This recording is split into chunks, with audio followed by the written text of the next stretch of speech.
6장. 그때 솔로몬이 말했다. 하나님께서는 구름 속에 거하시겠다고 말씀하셨지만 제가 더없이 훌륭한 성전을 지었으니 이곳은 주께서 영원히 사실 곳입니다. 왕은 모여있는 회중 쪽으로 돌아서서 그들을 축복했다. 내 아버지 다윗에게 친히 말씀하신 하나님, 이스라엘의 하나님을 찬양합니다. 그분께서 내 백성 이스라엘을 이집트에서 이끌어낸 날부터 오늘까지 나는 내 이름을 높이는 성전을 지으려고 이스라엘 지파들 가운데서 한 성읍을 따로 떼어 구별하지 않았고 지도자가 될 한 사람을 택하지도 않았다. 그러나 이제 내가 성읍과 사람 모두를 택했으니 곧 내 이름을 높일 예루살렘과 내 백성 이스라엘을 다스릴 다윗이다고 하신 말씀을 이제 행하셨습니다. 내 아버지 다윗은 하나님 이스라엘의 하나님의 이름을 높이는 성전을 간절히 짓기 원했으나 하나님께서는 네가 나를 높이는 성전을 짓기 원하니 좋은 일이고 더없이 칭찬할 만한 일이다. 그러나 그 일을 할 사람은 네가 아니다. 내 왕조를 이을 내 아들이 내 이름을 위하여 성전을 지을 것이다 하고 말씀하셨습니다. 이제 여러분은 그 약속이 성취된 것을 보고 있습니다. 하나님께서는 말씀하신 대로 행하셨습니다. 내가 내 아버지 다윗의 뒤를 이어 지금 이스라엘을 다스리고 있습니다. 또 나는 하나님 이스라엘의 하나님을 높여드리는 성전을 지었고 하나님의 언약 곧 그분께서 이스라엘 백성과 맺으신 언약을 넣은 궤를 둘 자리를 마련했습니다. 솔로몬은 이스라엘 온 회중이 지켜보는 가운데 하나님의 제단 앞에 자리를 잡고 두 팔을 들어 폈다.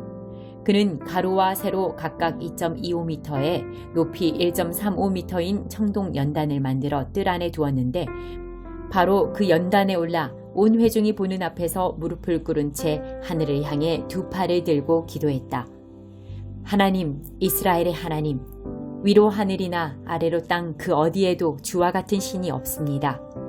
주의 종들이 주의 길을 따르며 성실하게 살아갈 때 주께서는 그들과 맺은 언약을 확실히 지키시며 그들을 변함없이 사랑해 주십니다. 주께서는 제 아버지 다윗에게 주신 말씀, 곧 주의 약속을 지키셨습니다.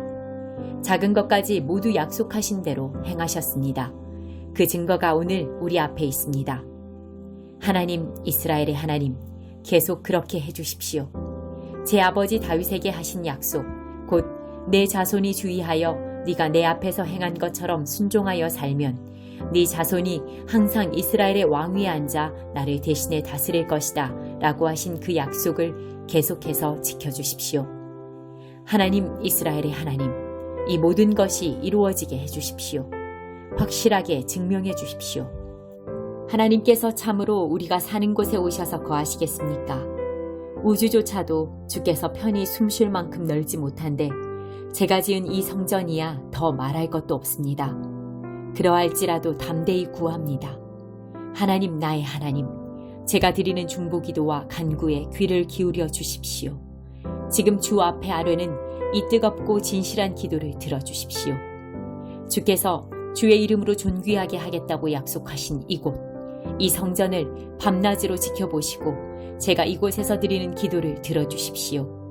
또 주님의 백성 이스라엘이 이곳에서 기도할 때 그들의 말에 귀 기울여 주십시오. 주께서는 주님 계신 곳 하늘에서 들으시고 들으실 때 용서해 주십시오. 이웃에게 해를 끼친 사람이 잘못을 바로잡기로 약속하고 이 성전 안에 있는 주님의 제단 앞에 나와 그 약속을 아뢰면 주께서는 하늘에서 들으시고 행하시되 주님의 종들을 판결하셔서 가해자는 그 대가를 치르게 하시고 피해자는 모든 혐의를 벗도록 무죄를 선고해 주십시오. 주님의 백성 이스라엘이 주께 죄를 지어 적에게 패할 때라도 주께 돌이켜 이 성전에서 간절하고 진실한 기도로 주님의 통치를 인정하면 주께서는 주님 계신 곳 하늘에서 들으시고 주님의 백성 이스라엘의 죄를 용서하시며 주께서 그들과 그들 조상에게 주신 땅으로 돌아오게 해주십시오. 주님의 백성이 주께 죄를 지어서 하늘이 마르고 비가 오지 않을 때 주께 벌을 받은 그들이 이곳에서 기도하며 주님의 통치를 인정하고 그 죄를 멈추면 주께서는 주님 계신 곳 하늘에서 들으시고 주님의 종, 주님의 백성 이스라엘의 죄를 용서해 주십시오. 그들과 다시 시작해 주십시오.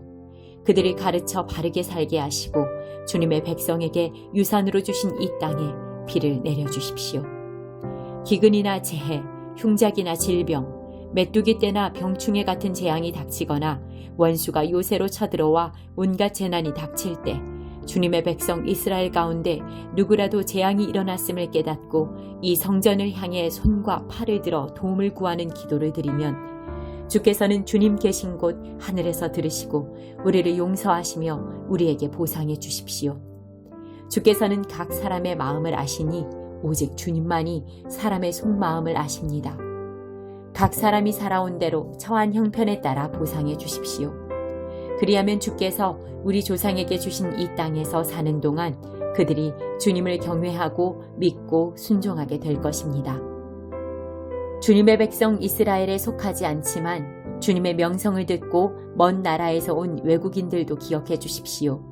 그들은 분명 주님의 큰 명성을 듣고 기적을 행하시는 주님의 능력에 이끌려 이 성전에 나와 기도할 것입니다. 주께서는 주님 계신 곳 하늘에서 들으시고 그 외국인들이 드리는 기도에 응답해 주십시오. 그러면 주님이 누구시며 어떤 분이신지 온 세상 사람들이 알게 될 것이고 주님의 백성 이스라엘처럼 주님을 경외하고 순종하며 살게 될 것입니다. 또한 그들은 주께서 제가 지은 이곳을 친히 성전으로 여기신다는 것을 알게 될 것입니다. 주님의 백성이 주님의 때에 주님이 보내시는 곳으로 가서 적과 싸울 때에 주님이 택하신 이 성읍과 제가 주님의 이름을 위해 지은 이 성전을 향해 기도하면 주께서는 그들이 기도하고 구하는 것을 하늘에서 들으시고 그들의 형편에 맞게 행하여 주십시오. 그들이 주께 죄를 지어 죄가 없는 사람은 아무도 없으니 그들도 분명히 죄를 지을 것입니다. 주의 진노를 사서 원수의 손에 넘겨져 멀든 가깝든 원수의 나라에 포로로 잡혀갈지라도 그 나라에서 회개하고 포로 생활 중에 마음을 돌이켜 우리가 죄를 지었습니다. 잘못을 저질렀습니다.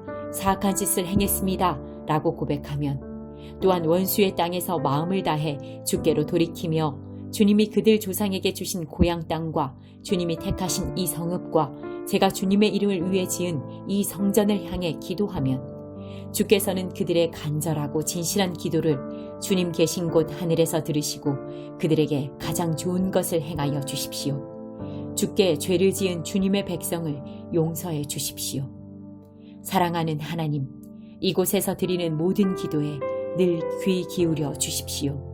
하나님, 일어나셔서 주님의 능력의 언약궤와 함께 주님의 평온한 새 안식처에 들어가 주십시오. 주님의 제사장들에게 구원의 옷을 입히시고 주님의 거룩한 백성이 주님의 선하심을 찬양하게 해주십시오. 하나님, 주님의 기름 부음 받은 이들을 버리지 마시고 주님의 종 다윗에게 약속하신 사랑을 잊지 말아 주십시오. 5장 예수께서 메시아이심을 믿는 사람은 누구나 하나님에게서 난 사람입니다. 낳으신 분을 사랑한다면 우리는 분명 그분에게서 난 자녀까지도 사랑할 것입니다. 하나님을 사랑합니까? 그분의 계명을 지킵니까? 이것이 우리가 하나님의 자녀를 사랑하는지 사랑하지 않는지를 구별해주는 참된 기준입니다. 우리가 하나님을 사랑하는 증거는 우리가 그분의 계명을 지킬 때 나타납니다. 그분의 계명은 결코 힘든 것이 아닙니다. 세상을 무릎 꿇게 하는 힘. 하나님에게서 난 사람은 누구나 세상의 방식을 이깁니다. 세상을 무릎 꿇게 하는 승리의 힘은 다름 아닌 우리의 믿음입니다. 예수께서 하나님의 아들이심을 믿는 사람, 그가 곧 세상의 방식을 이기는 사람입니다. 예수, 하나님의 그리스도, 그분께서는 생명을 주는 탄생을 경험하시고 죽음을 이기는 죽음도 경험하셨습니다. 그분께서는 자궁을 통한 탄생뿐 아니라 세례를 통한 탄생도 경험하셨습니다. 그분께서는 그 세례를 통해 자기의 사역을 시작하시고 희생적인 죽음을 맞이하셨습니다. 성령은 언제나 진리를 증언해 주십니다. 예수께서 세례를 받으시고 십자가에 달리실 때 하나님이 함께 계셨음을 증언하시는 성령께서 그 모든 사건을 우리 눈앞에 생생하게 제시해 주십니다. 증언은 삼중으로 이루어집니다. 성령과 세례와 십자가의 달리심이 그것입니다. 이 세 증언은 완전하게 일치합니다. 우리가 사람의 증언도 그대로 받아들이는데 하물며 하나님께서 마치 이 자리에 계신 것처럼 자기 아들에 관해 증언하실 때에는 더욱 확실하지 않겠습니까? 하나님의 아들을 믿는 사람은 누구나 하나님의 증언을 자기 속에 확인한 사람입니다. 믿지 않는 사람은 하나님을 거짓말쟁이로 만드는 자입니다. 하나님께서 자기 아들을 두고 친히 하신 증언을 믿지 않기 때문입니다. 증언의 핵심은 하나님께서 우리에게 영원한 생명을 주셨고 그 생명이 아들 안에 있다는 것입니다. 그러므로 그 아들을 모신 사람은 생명을 가졌고 그 아들을 부인하는 사람은 생명을 부인하는 자입니다. 허상이 아닌 실체. 내가 이 편지를 쓰는 목적은 이것입니다.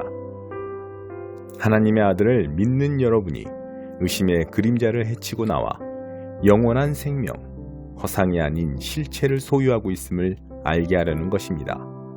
우리는 하나님 앞에서 담대하고 자유롭게 되었습니다. 그분의 뜻에 따라 마음껏 구하고 또 그분께서 들어주심을 확신하게 되었습니다. 하나님께서 들어주신다고 확신하고 구하면 우리가 구한 것은 우리 것이나 다름없음을 우리는 압니다. 예컨대 영원한 죽음으로 이끄는 죽을 죄를 짓는 자들을 두고 하는 말은 아니지만 어떤 그리스도인이 죄 짓는 것을 보거든 하나님께 도움을 구하십시오. 그러면 하나님께서 기꺼이 도우시고 죽을 죄를 짓지 않은 그 죄인에게 생명을 베푸실 것입니다. 죽을 죄라고 할 수 있는 죄가 있는데 나는 그것을 두고 강구하라는 말이 아닙니다. 우리가 잘못 행하는 것은 다 죄입니다. 그러나 죄라고 해서 다 죽을 죄는 아닙니다. 우리가 알기로 하나님에게서 난 사람은 아무도 죄, 곧 죽을 죄를 짓지 않습니다. 하나님에게서 난 사람은 하나님의 보호를 받습니다. 마귀도 그를 건드리지 못합니다. 우리는 하나님께서 우리를 굳게 붙잡아 주신다는 것을 압니다. 오직 세상 사람들만 마귀의 손에 붙잡혀 있습니다. 우리가 알다시피 하나님의 아들이 오셔서 우리로 하여금 하나님의 진리를 깨닫게 해주셨습니다. 실로 멋진 선물이 아닐 수 없습니다. 우리는 진리 자체이신 하나님의 아들 예수 그리스도 안에 살고 있습니다. 이 예수야말로 참 하나님이시며 참 생명이십니다. 사랑하는 자녀 여러분, 모든 가짜는 영리하기 그지없으니 그들을 조심하십시오. 아멘. 하박국 1장. 하나님께서 하박국에게 알려주신 문제다. 하나님, 얼마나 더 외쳐야 저를 도와주시렵니까? 사람 살려, 살인이다, 경찰하며 얼마나 더 소리질러야 저를 구하러 오시렵니까? 어찌하여 날이면 날마다 악을 목격하고 고난과 맞닥뜨리게 하십니까? 혼란과 폭력이, 싸움과 다툼이 도처에서 터져나옵니다. 법과 질서는 땅에 떨어졌고 정의는 농담거리가 되었습니다. 악인이 의인을 맹모추게 하고 정의를 거꾸로 뒤집습니다. 너희를 벌하려 바빌론을 일으킬 것이다. 너희 주변의 사악한 민족들을 둘러보아라. 잘 살펴보아라. 충격받지 않도록 마음 단단히 먹어라. 너희가 믿기 어려워할 일이 이제 곧 일어날 것이다. 내가 너희를 벌하려 바빌론 사람들을 일으킬 것이다. 흉악하고 잔악한 바빌론 사람들, 천하를 정복하고 문민족들을 좌지우지하는 바빌론. 제 멋대로가 법인 그 무시무시하고 가공할 자들 말이다. 그들의 말은 바람처럼 빠르게 뛰고 피에 줄인 늑대처럼 달려든다. 벼랑간 튀어나와 질풍노도같이 습격해온다. 그들은 썩은 고기 위를 빙빙 돌다 내려와 덮치는 독수리들 같다. 그들은 살인광이다. 살인에 미쳤다. 그들은 사람을 쥐잡듯 잡는다. 그들은 왕들에게 모욕을 주고 장군들을 놀림감으로 삼는다. 요새들도 우습게 여겨 식은 죽 먹기로 허물어버린다. 그들은 바람처럼 너희를 휩쓸고 지나갈 것이다. 죄로 인해 뻔뻔해진 그들에게는 힘이 곧 신이다. 어찌하여 침묵하고 계십니까? 하나님, 주께서는 영원부터 계신 분이 아니십니까? 거룩하신 하나님, 우리가 이대로 죽는 것은 아니겠지요. 하나님, 정말 주의 심판을 수행할 도구로 바빌론 사람들을 택하셨습니까? 반석이신 하나님, 설마 그들에게 징계의 일을 맡기신 것은 아니겠지요. 아니, 진담이실 리가 없습니다. 주님은 악을 묵과하시는 분이 아니십니다. 그렇다면 무슨 일이라도 하셔야 하지 않습니까? 어찌하여 침묵하고 계십니까? 극악무도함이 판을 치고 악인들이 의인들을 집어삼키는데도 주님은 마냥 보고만 계십니다. 사람들을 그저 바닷속 물고기 떼 취급하고 계십니다. 방향도 모르고 목적지도 없이 그저 갈팡질팡 헤엄쳐 다니는 물고기들 말입니다. 그런데 악한 바빌론 사람이 와서 낚시질을 해댑니다. 사정없이 잡아들입니다. 잡을 수 있을 만큼 잡아서 바구니를 가득 채웁니다. 낚시가 잘된 날이라고 그의 기분은 최고가 됩니다. 그는 자기 낚싯대를 찬양하며 낚시 도구들을 제단 위에 올려놓고 절을 합니다. 그는 그렇게 유쾌한 하루를 보내고는 돌아가서 밤에 실컷 먹고 즐깁니다. 이 일을 계속 허용하시렵니까? 이 바빌론 낚시꾼이 주말에 물고기를 잡듯 사람을 잡아 죽이는 상황을 계속 허용하실 생각입니까? 20장. 하루는 예수께서 성전에서 백성을 가르치며 메시지를 선포하고 계셨다. 대제사장과 종교학자와 지도자들이 그분께 맞서며 따졌다. 당신의 신임장을 보여주시오. 누구의 권한으로 이렇게 말하고 행동하는 겁니까? 예수께서 대답하셨다. 먼저 한 가지 묻겠다. 요한의 세례에 관한 것인데 그것이 누구에게서 온 고난이냐? 하늘이냐 사람이냐? 그들은 자기들이 궁지에 몰린 것을 알아차리고는 뒤로 물러나와 모여서 수군거렸다. 하늘이라고 하면 왜 요한을 믿지 않았느냐고 물을 것이고, 사람이라고 하면 요한을 하나님의 예언자로 굳게 믿고 있는 백성이 우리를 갈기갈기 찢어 놓을 것이다. 그들은 이번은 예수께 양보하기로 하고 자신들은 모른다고 말했다. 예수께서 말씀하셨다. 그렇다면 나도 너희의 물음에 대답하지 않겠다. 못된 소작농들 이야기.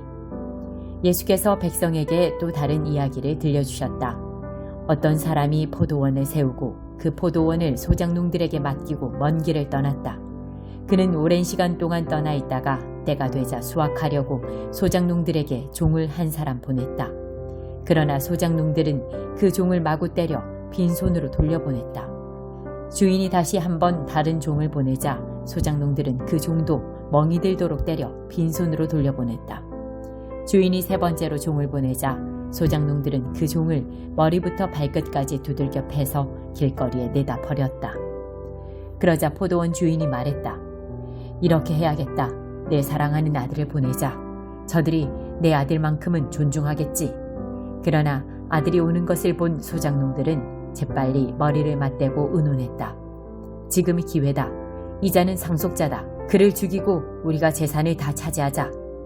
그들은 그 아들을 죽여서 울타리 밖으로 내던졌다. 너희 생각에는 포도원 주인이 어떻게 할 것 같으냐?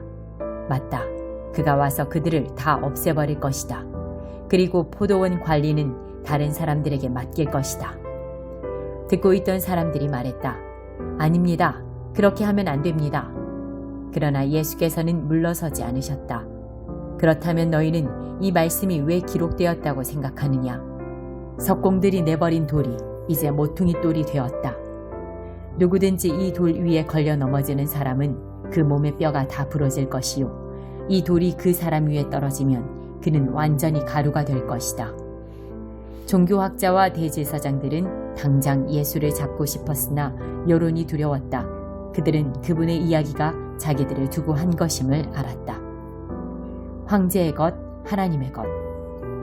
예수를 잡을 기회를 노리던 그들은 정탐꾼들을 보내어 짐짓 정당한 질문을 던지는 사람인 양 행세하게 했다. 그들은 그분을 속여서 율법에 저촉될 만한 발언을 하게 만들 속셈이었다. 그래서 예수께 물었다. 선생님, 우리가 알기로 당신은 솔직하고 정직하게 가르치며 아무에게도 비위를 맞추지 않고 하나님의 도를 정확히 가르칩니다. 그러니 우리한테 말해 주십시오. 황제에게 세금을 내는 것이 법에 맞습니까? 맞지 않습니까? 예수께서 그들의 의도를 아시고 이렇게 말씀하셨다. 동전 하나를 내게 보여라. 여기 새겨진 얼굴이 누구 얼굴이냐? 그리고 뭐라고 써 있느냐? 황제입니다. 그들이 말했다. 예수께서 말씀하셨다. 그렇다면 황제의 것은 황제에게 주고 하나님의 것은 하나님께 드려라. 아무리 애를 써보아도 그들은 예수께 죄를 뒤집어 씌울 만한 발언을 유도해낼 수 없었다. 그분의 대답은 그들의 허를 찔렀고 그들의 말문을 막아버렸다. 부활에 관한 가르침. 부활의 가능성을 일절 부인하는 유대교 분파인 사두개파 사람 몇이 다가와서 물었다. 선생님, 모세는 기록하기를 남자가 자식 없이 아내를 두고 죽으면 그 동생이 형수와 결혼해서 자식을 낳아줄 의무가 있다고 했습니다. 한 번은 7 형제가 있었습니다. 마디가 결혼했는데 자식 없이 죽었습니다. 둘째가 형수와 결혼했으나 죽었고 셋째도 그러했습니다. 7 형제가 다 차례대로 그렇게 했으나 자식이 없었습니다. 마지막에는 여자도 죽었습니다. 그렇다면 부활 때 그 여자는 누구의 아내가 됩니까? 7 형제가 다 그 여자와 결혼했습니다. 예수께서 말씀하셨다.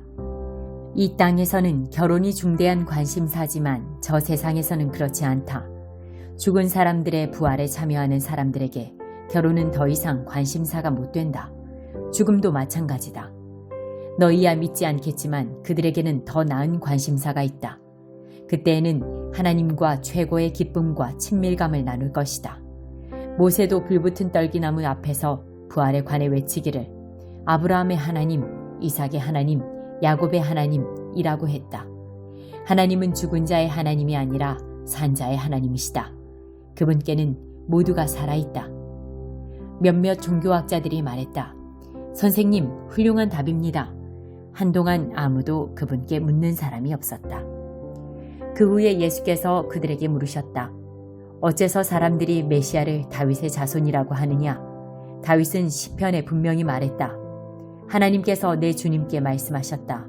내가 너의 원수들을 네 발 아래 둘 때까지 너는 여기 내 오른편에 앉아 있어라. 다윗이 여기서 메시아를 내 주님이라고 부르는데 메시아가 어떻게 다윗의 자손이 될 수 있느냐? 모든 사람이 듣는 가운데 예수께서 제자들에게 말씀하셨다. 종교학자들을 조심하여라. 그들은 가운을 입고 다니며 사람들의 지켜 세우는 말에 우쭐하고 중요한 자리를 차지하면서 교회의 모든 행사에서 상석에 앉기를 좋아한다. 언제나 그들은 연약하고 무력한 사람들을 착취한다. 그들의 기도가 길어질수록 그들의 상태는 더 나빠진다. 마지막에 그들은 그 값을 치르게 될 것이다.